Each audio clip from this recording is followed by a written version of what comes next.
Hi, I'm Larry London. This is Border Crossings. On today's show, I welcome a 16-year-old country pop singer from Florida.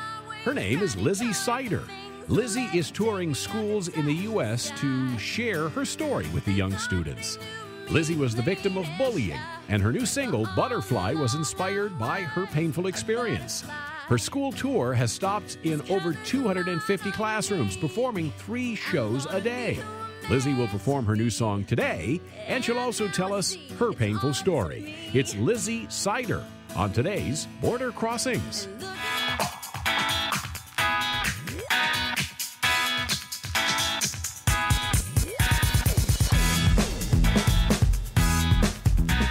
We'd like to welcome to D.C. Lizzie Sider. It's great to have you here. Thanks, Larry. Nice to be here. And I know it's an exciting time for you because you're about to release your brand new EP, another EP. Yes, I will be releasing this new EP, self-titled. So it has a lot of cool songs on it. Has 6 songs, all either solely written or co-written by me, so that's nice. Mm-hmm. I have a real connection to it. Mm-hmm. It's a real great piece of work, and I'm excited for everybody to listen to it. Mm-hmm. And the songs, you have some very, very powerful people in the business behind some of these songs. You have a songwriter who's written with Martina McBride and Reba McEntire, so I mean, obviously, must be a very exciting time for you. It is exciting. And when you talk about who really put a lot of work into this EP, yeah, we've been so fortunate. I mean, there have been so many great people and who've been around for a long time. Mm-hmm. And when I say that, I don't mean old. I mean, been around and seasoned. Been really, seasoned. Been very successful.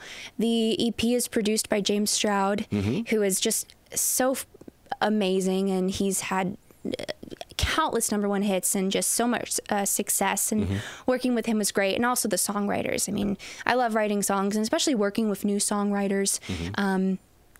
It's a fun job to have. So your journey kind of started, from what I read, because of a Miley Cyrus concert. Miley Cyrus in Hannah, Montana was my first concert. If you count out Barney and the Wiggles, that was the first concert, and it was really fun. And mm-hmm. not just that, but also going to Taylor Swift concerts and seeing the Jonas Brothers, and mm-hmm. More recently I went to a Foreigner concert, which I love, and I wish I could see the Monkees in person, and if they were still here. But I've just always gone to concerts, and especially with very dynamic performers, I've always said to myself, I want to do that, mm-hmm. and I can do that. I actually started in musical theater when I was 6 years old. Mm-hmm. I was in my first ever musical theater production in the small town of Jackson Hole, Wyoming, where mm-hmm. my parents and I go every summer, and there's a little playhouse theater out there. Mm-hmm. And so it was part of the children's theater camp for a week long. You go and mm-hmm. you learn a little bit about the theater, then you put on a half-hour show at the end of the week. And I didn't even know how to read yet. So my mom would read me my lines, and I would repeat mm-hmm. them back to her to memorize. But I've always seen people on stage and been influenced by them. And you said a small town, again, the name? Jackson Hole. Jackson Wyoming. Hole. Jackson Hole, Wyoming. Yeah. How many people are in Jackson Hole, Wyoming? Well, actually, it's a fairly large, the town itself, don't mm-hmm. hold me to this, but I believe that the town itself is around 10,000, maybe a little bit over, mm-hmm. but I think the whole area is probably like 20, 30,000. Right. I mean, but it's great. It's out, in the middle of, the West, and it's great. You have the mm-hmm. Teton Mountain Range, and it's so beautiful, and you're just so inspired. And I bet you they're all proud of you. The biggest star out of Jackson Hole, Wyoming. And now you're living in Florida. Yes. I think I read. And so how's the transition been in your lifestyle? Because now you're on the road as a teenager promoting and performing music, which is, it's hard to keep up your studies at 16. You're in high school. Yeah.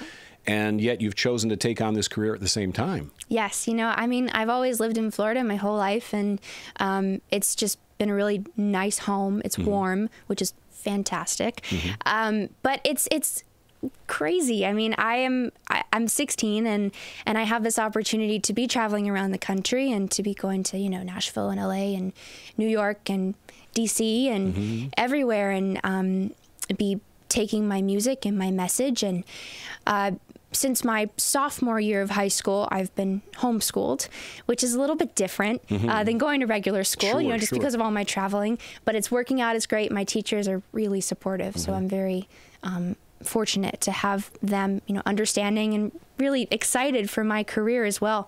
But it's been great. And not only do I sing, I am an anti-bullying activist.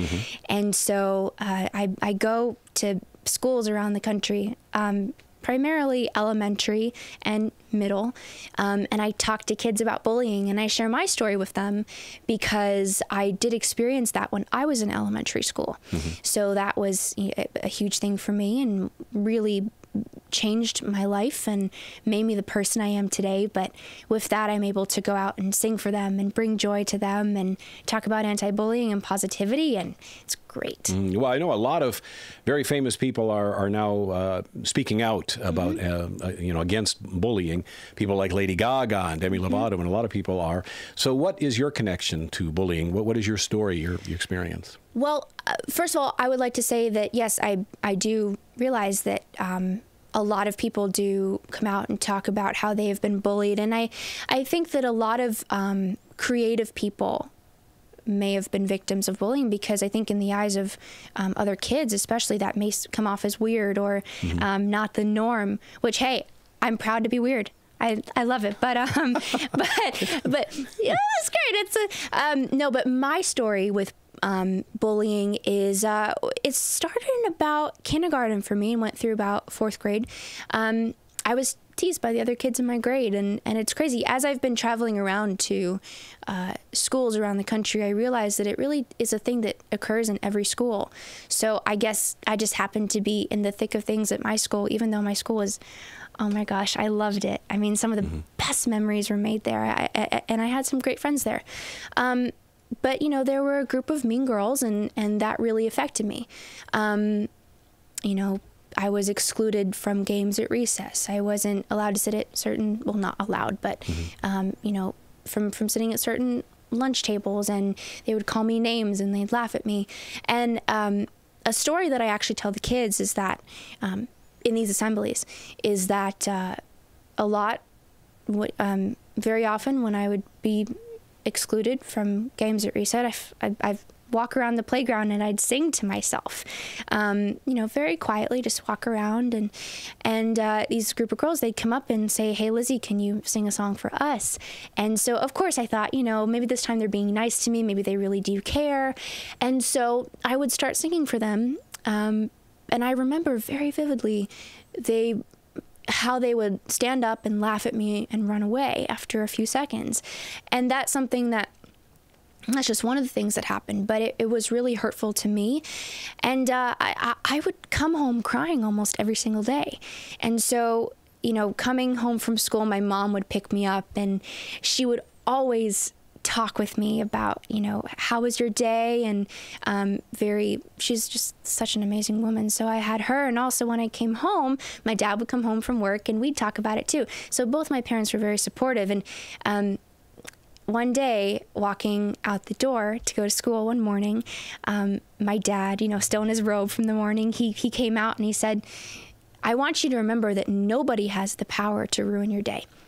And I guess that just hit home. After a while, I realized it, and I got to understanding that this is something I'm going to have to deal with for my whole life. And it's not just in school. And it's not just mean girls. It's probably in work and in sports. I mean, everything, and in life. And you just have to learn to put up your brick wall and to just let it bounce off. And so that actually became the theme of my anti-bullying tour. I've gone to about 300 schools across the country. Wow. This last year. And so we actually give the kids this wristband that says, "Nobody has the power to ruin your day." And that's a theme, and it's a very big part of it. Oh, great. Well, I'm going to let you sing the song that is carrying that message along with you to all these schools. All right. And it's on your new album. It is. So we're going to ask you to perform. It's Butterfly. It's Butterfly. All right. Here we go.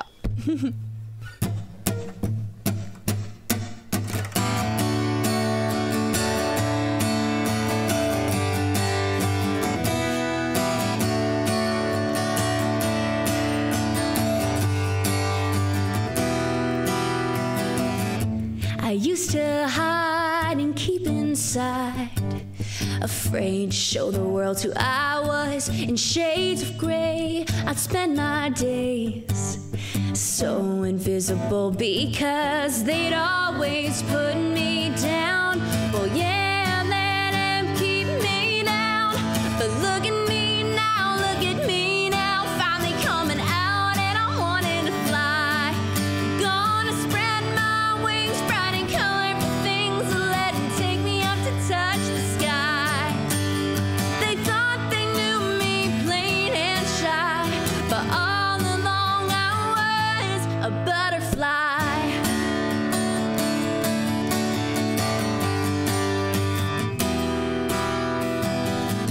I live a life in black and white, wrapped up in a safe little space. It's only fear that kept me here, with dreams too big for the small place. They liked me deaf and dumb, had no idea what I'd become. Look at me now, finally coming out and I'm wanting to fly. Gonna spread my wings, bright and colorful things, let them take me up to touch the sky. They thought they knew me plain and shy, but all along I was a butterfly. These colors of mine are unique. I'm gonna be who I'm meant to be, and now I see it's all up to me. And look at me now, finally coming out and I'm wanting to fly.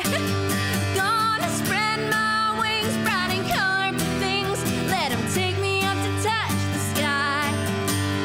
They thought they knew me plain and shy, but all along I was a butterfly. Yeah, I'm a butterfly.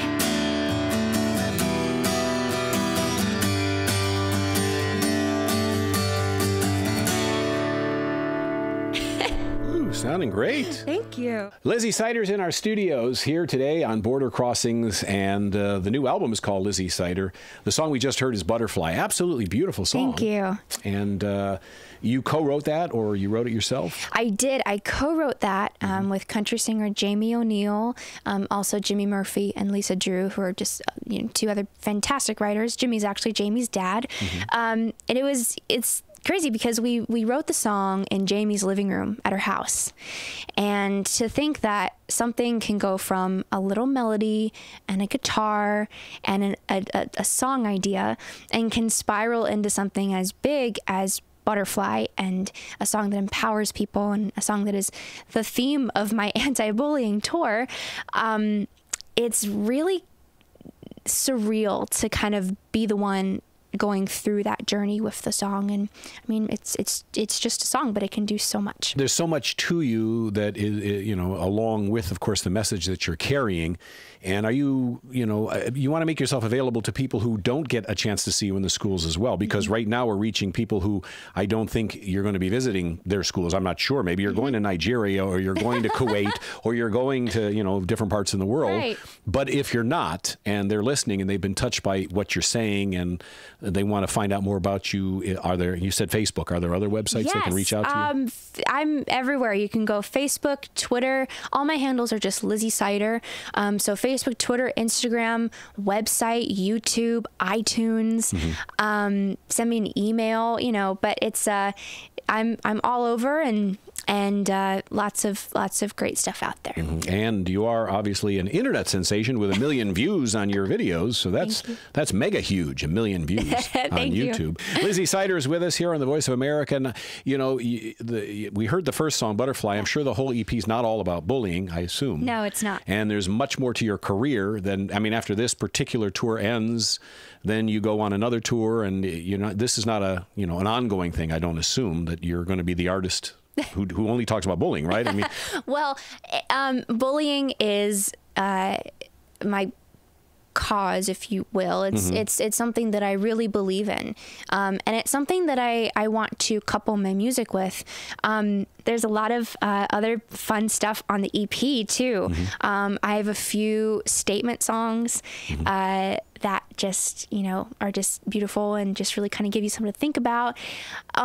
There are a few fun songs on there that just come from a fun inspiration or an idea. So it's very universal, my music, because I write from, now whether it's a personal experience or not, I write from my soul, and I co-write from my soul. And if I'm thinking about something, or if something's coming out of me, then it has to come out of somebody else too. So it's very universal, and for people of all ages, really. Lizzie Sider, couldn't have said it better myself. You have another song you're going to sing for us? I do. This one is actually not on the EP, but a little bonus just track. For us. Yeah, just called He Used to Be Mine.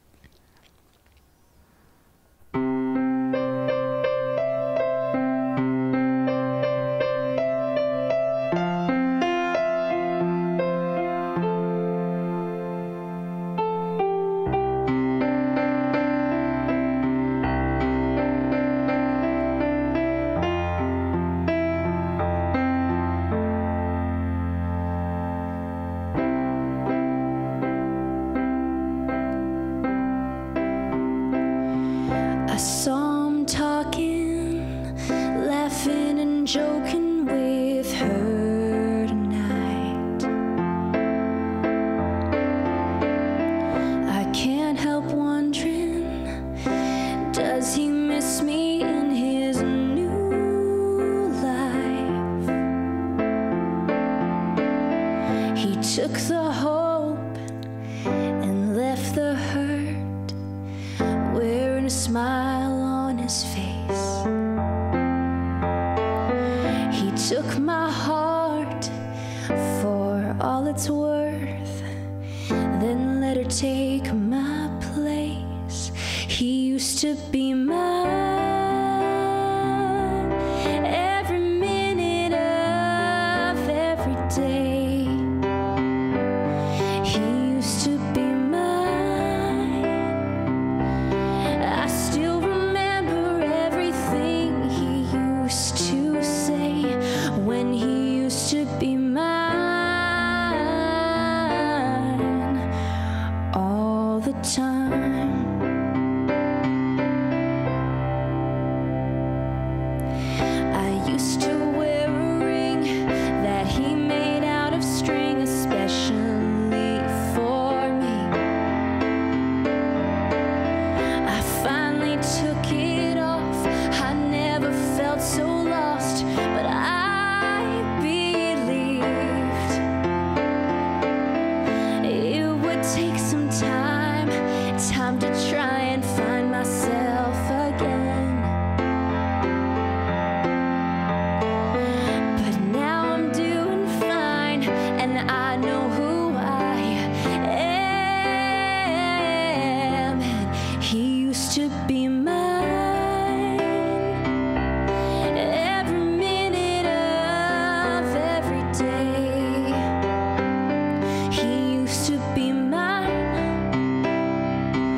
beautiful. Thank you. Sounding beautiful. Lizzie Sider is here on The Voice of America, sounding and looking lovely. The new EP doesn't have that song. That was a bonus for us, just for us. Well, to get the new EP, you can go to iTunes. You can go to my website.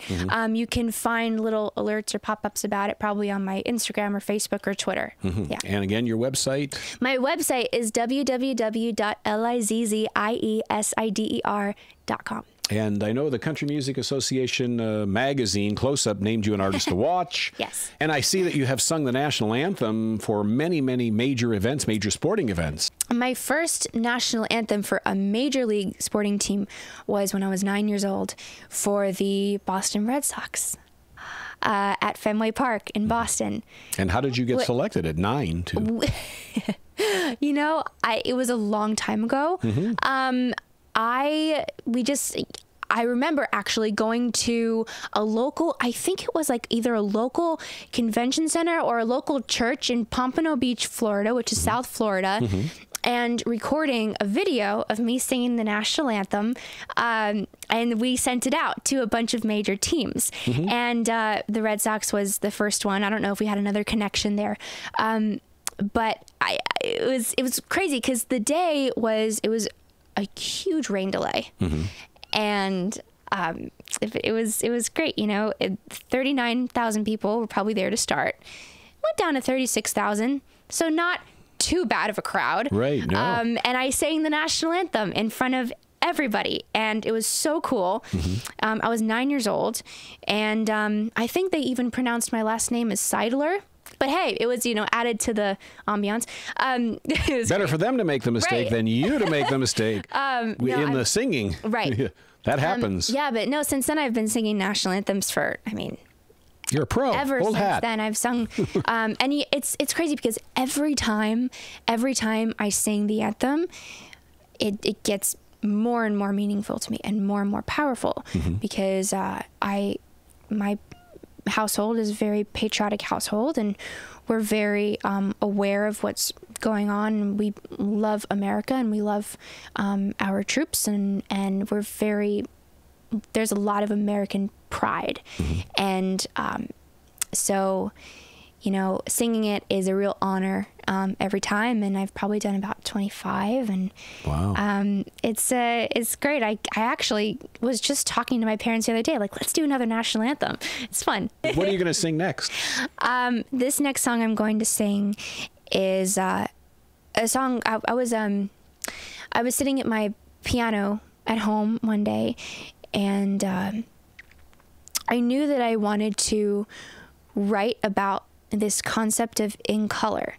And the initial idea came from, well, you know, I have so many friends who are different than I, and you know, whatever makes them different. And so there are, it seems like there's certain guidelines that society would set up for us, and we need to follow by those. So what was going through my head is that, you know, what would happen if I were to fall for somebody who is different than me? And it's also something that I've seen with friends of mine. So it was something that was kind of hitting home in that moment. And you know, even though it's written from those terms, from maybe a relationship aspect, what I really want everybody to listen for, the overall message of the song is seeing people for who they are, for things, you know, for what they really are, despite what tags or labels might be on them, or so in the song, well, you'll hear it, but in the song, you know, we talk about, well, even though black and white can sometimes make things, you know, duller and not as exciting, the irony is we always want to see things in color, meaning as they really are, every single day. So what would it be like if we would see things in black and white? So. All right. What's the name of the song? In Color. In Color. Lizzie Sider.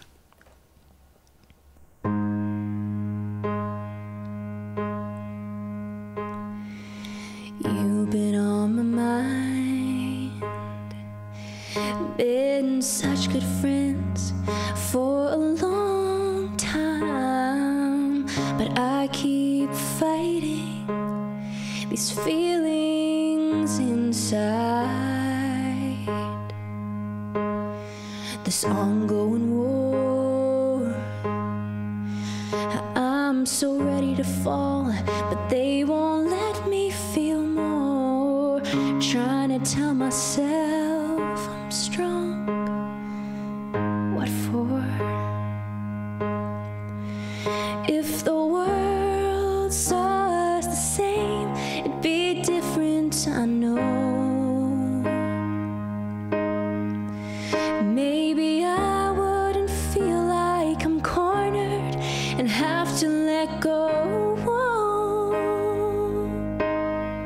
And even though black and white can sometimes make things duller, ooh, it's a shame that our world always has to see in color. They don't understand when I tell them how I feel.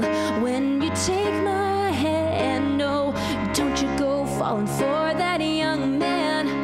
I hear their voices in my head every time we touch. But damn, just follow your heart. And girl, you're thinking too much. Well, how can I be free, really be me, when I'm being judged? If the world saw us the same, it'd be different, I know. Maybe I wouldn't feel like I'm cornered and have to let go. And even though black and white can sometimes make things duller, ooh, it's a shame that our world always has to see in color. They say what's on the inside, that's what matters. But then when they wake up, those morals shatter like little pieces of glass that reflect different colors. If the world saw us the same, it'd be different, I know. Maybe I wouldn't feel like I'm cornered and have to let go. And even though black and white can sometimes make things duller, ooh, it's a shame that our world always has to see in color. And even though black and white can sometimes make things duller, oh, it's a shame that our world always has to see in color.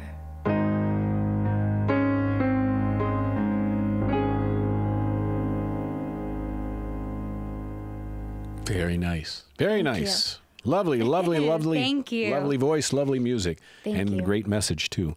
Lizzie Sider, thank you so much for being on the show. Larry, thank you. This was a blast. It was a lot of fun. I enjoyed it. And remember, nobody has the power to ruin your day. That's right. Remember that. Always remember it. And if people want to get your CD or reach out to you, again, the website? Yes, again, the website is www.lizzisider.com. Also, Facebook, Twitter, Instagram, YouTube, iTunes, Google, Bing, Yahoo. And the journey's just starting. It's just starting. You're only 16, as you mentioned, and so you have the whole future ahead of you, and we look forward to seeing you back again. Thank you. Thank you so much for joining us. Thanks, Larry. I'm Larry London, and this is Border Crossings.